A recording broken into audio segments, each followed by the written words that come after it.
Italy প্রবাসী মোহাম্মদ রাজু, আপনি কি ভেবেছিলেন দেশের একটি প্রশিক্ষণ কেন্দ্রে তার দেখা মিলবে?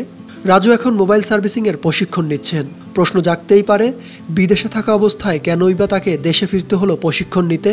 রাজুর সহজ জবাব, না, এটা আমি বাইরে থেকে চিন্তা ভাবনা করছিলাম। তো যখন আমি দেশে আসি, তো আমি হলো জুড়ে নিয়ে এখানেই থাকি। তো আমার পরের কাজ আর করতে ইচ্ছা হয় না, সেই কারণে আমি চাচ্ছি যে নিজেই কাজটা শিখে একটা ওইখানে গিয়ে একটা দোকান দেওয়ার জন্য বা প্রতিষ্ঠান করার জন্য।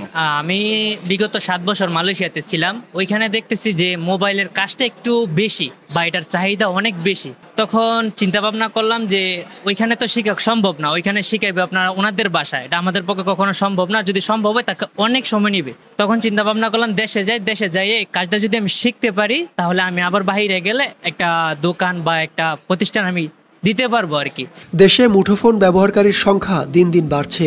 বাংলাদেশ পরিসংখ্যান ব্যুরো BBS এর 2023 সালের রিপোর্ট অনুযায়ী দেশে 13,83,00,000 মানুষ মুঠোফোন ব্যবহার করছেন, যা দেশের মোট জনসংখ্যার 77%।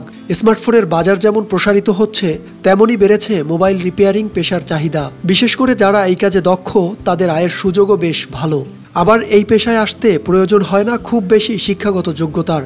এই কারণেই হাজার হাজার মানুষ এখন মোবাইল সার্ভিসিং পেশায় ঝুঁকছে। এই কাজ শিখতে আছি, পড়ার পাশাপাশি হাতের কাজটা শিখার আগ্রহ আছে, তাই শিখতেছি।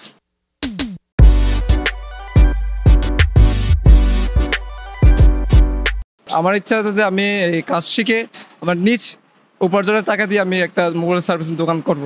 সবাই চাই যে চাকরির পেছনে, তো চাকরির পেছনে ঘুরতে ঘুরতে আপনার জায়গা 3-4 বছর সময়। এখন থেকে যদি ওই চিন্তা ভাবনাটা করি, পাপার টাকা না করে আমার খরচ আমি নিজে চালাইতে পারবো, তো নিজে একটা বড় কিছু করে দেখাবো। প্রতিদিনের ব্যবহারে এই মুঠোফোনের বিভিন্ন সমস্যা দেখা দেয়।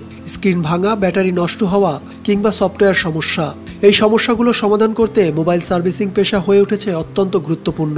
শুধু শহরেই নয়, গ্রাম অঞ্চলেও এই পেশার চাহিদা দিন দিন বাড়ছে।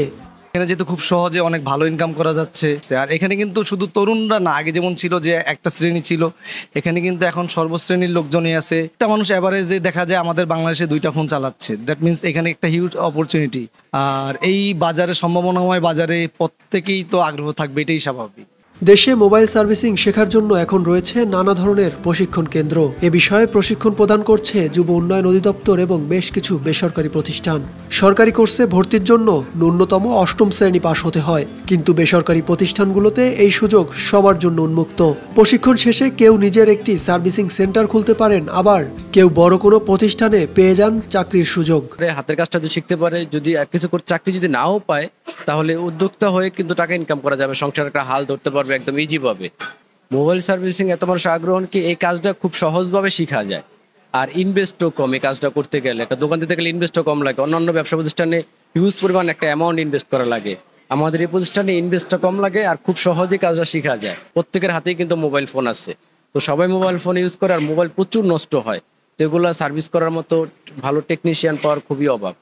এই পেশায় শুধু আয়ের পথই নয়, বরং রয়েছে নিজেকে প্রযুক্তিগতভাবে দক্ষ করে তোলার সম্ভাবনাও। বিদেশে কর্মরত অবস্থায় দেশে ফিরে এই পেশায় নিজেকে দক্ষ করে তুলতে চাওয়ার গল্প শুধু রাজুর নয়, দেশে আরও অনেকেই এখন আগ্রহী হয়ে উঠেছেন মোবাইল সার্ভিসিং পেশার প্রতি।